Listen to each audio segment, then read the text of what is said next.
Hello friends. दोस्तों मैं आपके साथ इंसुलिन रेजिस्टेंस की बात करूंगा। ये वाला टर्म शायद आपने सुना होगा, आजकल बहुत ज़्यादा कॉमनली यूज़ किया जाता है, स्पेशली डायबिटीज़ के मरीज़ में या स्पेशली जो लोग थोड़ा सा ओवरवेट होते हैं या ओबीस होते हैं, जिनका वज़न ज़्यादा होता है, उनके रिलेशन में कई तरह की हार्मोनल प्रॉब्लम्स में भी इंसुलिन रेजिस्टेंस का नाम आता है।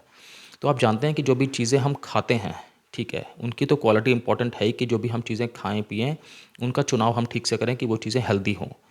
एक चीज़ और भी बहुत ज़्यादा इंपॉर्टेंट है कि जो हमारी बॉडी है, जो हमारा शरीर है, वो किस तरह से फूड की हैंडलिंग कर रहा है। कई बार जिस तरह से हमारा शरीर जो भी खाना हम खा रहे हैं, उसकी जो प्रोसेसिंग कर रहा है ना, उसमें कुछ एक कमी होती है। तो इंसुलिन रेजिस्टेंस भी कुछ इसी तरह की कंडीशन है। अब पहले मैं आपको ये बताता हूँ कि इंसुलिन जो है वो क्या होता है, किस तरह से काम करता है, तभी आपको इंसुलिन रेजिस्टेंस के बारे में बिल्कुल क्लियरली, बिल्कुल ठीक से पता लग पाएगा, आप सरलता से समझ पाएंगे।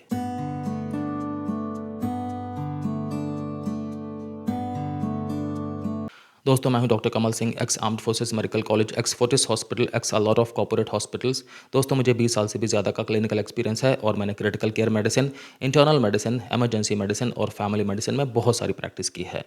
तो इंसुलिन क्या होता है? हमारे शरीर में, हमारे स्टमक के मतलब हमारे पेट के पीछे एक ग्लैंड होती है, ग्रंथि, जिसका नाम होता है पैंक्रियाज। इसे हम हिंदी में क्या कहते हैं? अग्न्याशय। पैंक्रियाज एक हार्मोन निकालता है।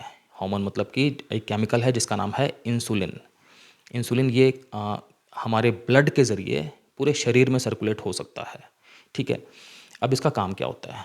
देखिए, हम जो भी खाना खाते हैं वो खाना फिर क्या होता है कि छोटे छोटे टुकड़ों में टूटता है, फिर उसका डाइजेशन मतलब कि पाचन स्टार्ट होता है।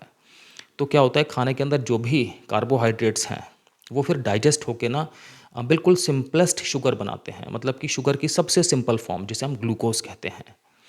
वो ग्लूकोज़ फिर क्या होता है कि हमारे जो पाचन तंत्र है उससे एब्ज़ॉर्ब हो जाता है, उसमें अवशोषित होकर के हमारे ब्लड में आ जाता है, हमारी खून की नलियों में ग्लूकोज़ आ गया।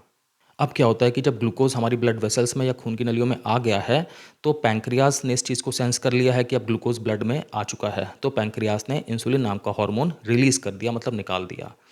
अब इंसुलिन क्या करेगा कि ये जो ब्लड की वेसल्स के अंदर जो ग्लूकोज़ है, इन ग्लूकोज के मॉलिक्यूल्स को फिर हमारी शरीर की कोशिकाओं के अंदर पुश करेगा इंसुलिन। तो वो जब ग्लूकोज हमारे शरीर की कोशिकाओं के अंदर जाएगा तो शरीर की कोशिका के अंदर फिर ग्लूकोज का इस्तेमाल जो है वो कोशिका करेगी ईंधन के रूप में। तो एनर्जी आएगी और उस एनर्जी के ज़रिए हमारे शरीर के अंदर जो कोशिकाओं के अंदर सारे के सारे क्रियाएं चल रही हैं वो सब की सब संपूर्ण होंगी, केमिकल रिएक्शंस वगैरह। तो ग्लूकोज का काम क्या होता है? ईंधन की तरह हमारी कोशिका के अंदर काम होता है। अब अगर इंसुलिन जो है वो एक तरह से आप समझिए कि एक तरह से ताले की हो गई ना, कि एक कमरा है, कमरा मतलब कि कोशिका हो गई।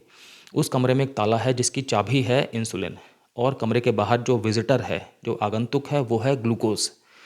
तो अगर वो चाबी नहीं खुलेगी, मतलब अगर इंसुलिन ठीक से काम नहीं कर रहा है, तो वो जो ग्लूकोज है वो अंदर नहीं जा पाएगा, जो आगंतुक है वो कमरे के अंदर नहीं जा पाएगा।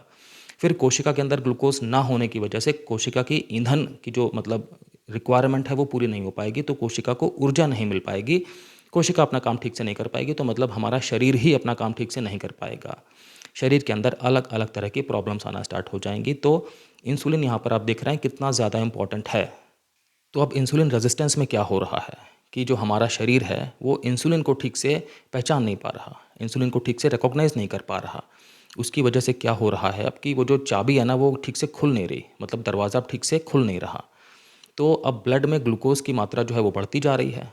नॉर्मली क्या होता है कि जब ब्लड में ग्लूकोज आया तो कोशिका का जो दरवाज़ा है वो खुल गया, इंसुलिन ने खोल दिया और ग्लूकोज अंदर चला गया। अब उस चाबी की ठीक से शरीर को पहचान नहीं है, तो दरवाज़ा या तो नहीं खुलेगा या बहुत थोड़ा सा खुलेगा। तो ग्लूकोज भी थोड़ा सा अंदर जा पाएगा कोशिका के, सारा नहीं जा पाएगा या शायद बिल्कुल भी ना जा पाए। तो क्या होगा, अब ग्लूकोज ब्लड में इकट्ठा होता जाएगा। तो फिर पैंक्रियाज को सेंस हो रहा है कि नहीं, ग्लूकोज की मात्रा बढ़ रही है, पैंक्रियाज और ज़्यादा इंसुलिन निकालेगा, लेकिन शरीर तो इंसुलिन को रिकॉग्नाइज ही नहीं कर पा रहा। तो इस कंडीशन में क्या हो रहा है कि हमारे ब्लड वेसल्स के अंदर ग्लूकोज भी काफ़ी मात्रा में है और हमारे शरीर में इंसुलिन भी ठीक ठाक मात्रा में है, लेकिन हमारी कोशिकाओं के अंदर ग्लूकोज नहीं पहुंच पा रहा। तो कोशिकाओं के अंदर जो ऊर्जा चाहिए वो ऊर्जा नहीं मिल पा रही, क्योंकि ईंधन ही नहीं पहुंच पा रहा ग्लूकोज के फॉर्म में। तो अब इस चीज़ के लॉन्ग टर्म प्रभाव क्या हो सकते हैं कि अगर हमारे ब्लड के अंदर ग्लूकोज भी ज़्यादा है, हमारे ब्लड के अंदर इंसुलिन की मात्रा भी बहुत ज़्यादा है, इसका लॉन्ग टर्म प्रभाव क्या पड़ेगा? देखो, पहली चीज़ तो ये है कि अब पैंक्रियास धीरे धीरे इंसुलिन बनाना ही बंद कर देगा, क्योंकि वो अब एग्जॉस्ट हो गया है। इंसुलिन बना तो रहा है लेकिन वो उस इंसुलिन का बॉडी यूज़ ही नहीं कर पा रही है, इसलिए फिर बना बना के भी अब थक गया है, परेशान हो गया है, तो डायबिटीज़ होने की आशंका बढ़ जाएगी। इसके साथ साथ क्या होगा कि जो ये ब्लड के अंदर बहुत सारा ग्लूकोज़ है, ये ग्लूकोज़ भी फिर कहीं ना कहीं कन्वर्ट होगा फैट में, ताकि जो है वो एक तरह से एनर्जी का स्टोरेज किया जा सके फैट के फॉर्म में, वसा के फॉर्म में। तो हमारे शरीर का वज़न बढ़ेगा, ओबेसिटी वगैरह बढ़ेगी, ओवरवेट होगा व्यक्ति। और इसमें क्या क्या होगा कि इंसुलिन रेजिस्टेंस की वजह से हार्मोनल इम्बैलेंसेस भी होते हैं। तो जैसे कि पॉलीसिस्टिक ओवरी सिंड्रोम है, इस तरह की कंडीशन भी देखी जाती है महिलाओं में। और क्या होगा, ब्लड में चूँकि ग्लूकोज़ की मात्रा अधिक है, तो फिर कहीं न कहीं जो हमारा लिवर है, उसके अंदर भी फिर ज़्यादा फ़ैट जो है वो बनना स्टार्ट हो जाता है। ये ग्लूकोज़ कन्वर्ट हो जाता है फ़ैट में और फिर फैटी लिवर हो जाएगा। फैटी लिवर अपने आप में कई तरह की हेल्थ कंडीशंस को जो है वो बुलाता है। मतलब कि एक तरह से फैटी लिवर ठीक चीज़ नहीं है। तो लिवर के अंदर बहुत ज़्यादा फ़ैट का जमा हो जाना भी इंसुलिन रेजिस्टेंस की वजह से हो सकता है।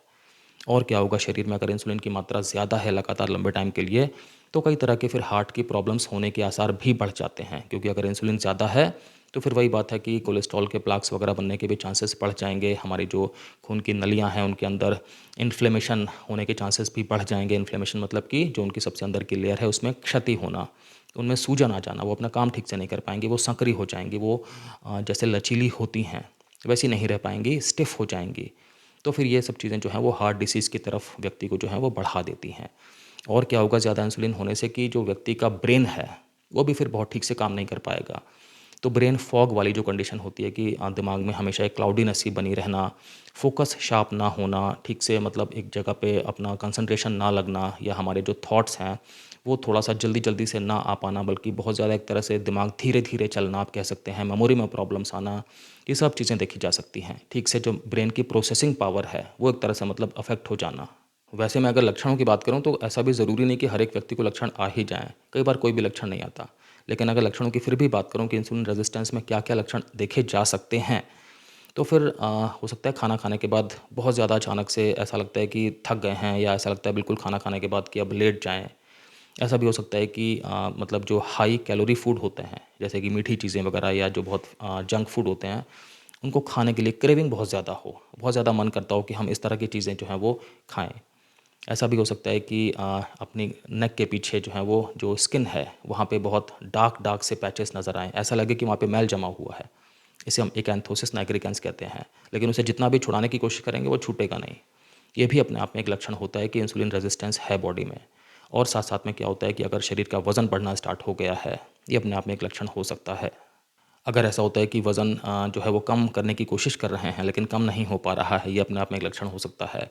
महिलाओं में अगर पीरियड्स की प्रॉब्लम हो रही हैं, वो अपने आप में एक लक्षण हो सकता है। अगर ब्लड टेस्ट करा के देखेंगे उसमें इंसुलिन की मात्रा बढ़ी हुई आएगी, क्योंकि इंसुलिन जो है वो बॉडी में बहुत ज़्यादा है।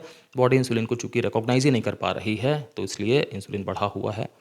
वो वाली चीज़ इसमें आ सकती है। अगर हम अपना लिपिड प्रोफाइल कराएंगे उसमें भी हम देख सकते हैं कि गड़बड़ है, ट्राइग्लिसराइड्स वगैरह बढ़े हुए हैं। तो जब भी कभी इंसुलिन रेजिस्टेंस वाली जो कंडीशन है वो होती है, तो इसमें डॉक्टर्स अलग अलग तरह के टेस्ट करा के भी देखते हैं कि ओवरऑल कंडीशन क्या है। ठीक से मेडिकल हिस्ट्री लेते हैं, ठीक से फैमिली हिस्ट्री लेते हैं बीमारियों की, और फिर पेशेंट का चेकअप करके देखते हैं कि पेशेंट के अंदर किस किस तरह के लक्षण मौजूद हैं। फिर उसके बाद टेस्ट की भी नौबत आती है।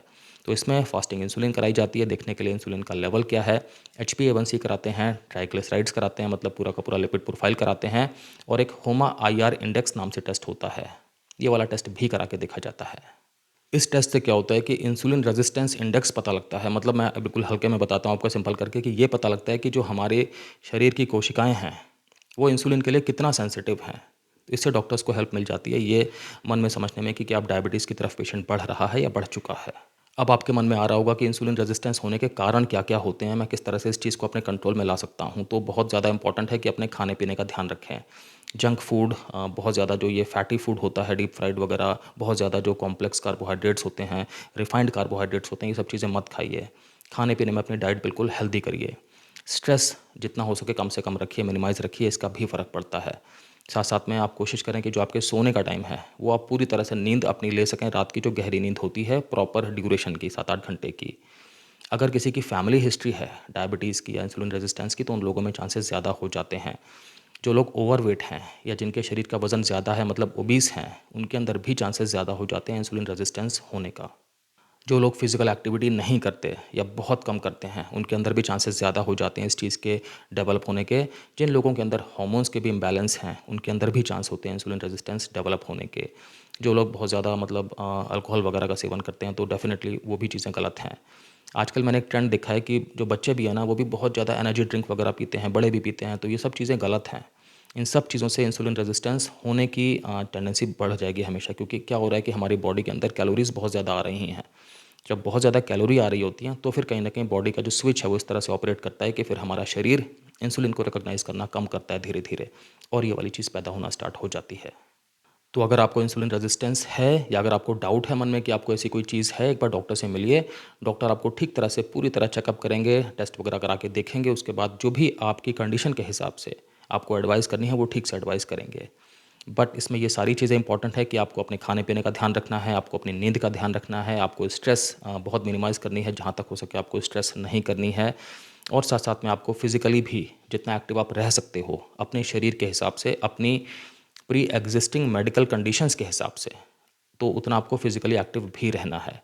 अगर आप इनमें से हर चीज़ का ध्यान रखेंगे, साथ-साथ में आप डॉक्टर की सलाह से बाकी चीज़ें भी जो उन्होंने बताई हैं, वो फॉलो करेंगे, तो डेफ़िनेटली जो है वो आपकी हेल्थ बेटर हो सकती है, इम्प्रूवमेंट की तरफ आप बढ़ सकते हैं। तो इंसुलिन रेजिस्टेंस का टॉपिक मैंने लिया इसीलिए क्योंकि लोग सुनते सारे हैं, लेकिन बहुत कम लोगों को ना बिल्कुल क्लैरिटी में पता है कि इंसुलिन रेजिस्टेंस क्या है।